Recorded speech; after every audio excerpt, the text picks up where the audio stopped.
Vous savez, le Rwanda a dû se reconstruire et malgré l'entreprise d'extermination qui a eu lieu il y a 20 ans, il y a encore des personnes qui sont restées vivantes, survivantes et qui voulaient témoigner qu'elles étaient toujours présentes à lutter contre justement ce qui s'est produit. Ils étaient une petite cinquantaine à avoir répondu présent hier près du square Lebas.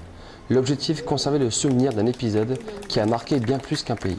Là, c'est une occasion pour se poser des questions sur les perspectives nouvelles. Donc, je parle de l'avenir du peuple rwandais, de la réconciliation.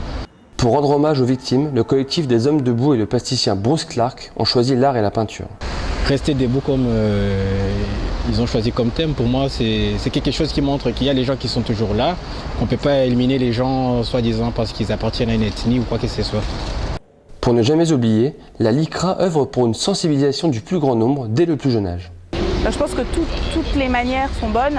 Sensibiliser, on peut sensibiliser par les mots, on peut sensibiliser par l'image, par les discours, on peut sensibiliser aussi auprès des jeunes. Je pense que c'est aussi très important parce que c'est eux après qui vont vivre dans la société de demain.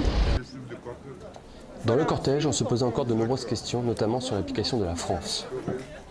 Je veux dire, c'est quand même, c'est vrai que bon, moi à chaque fois, je veux dire qu'on a une commémoration, je dis d'abord on devrait se taire, quoi.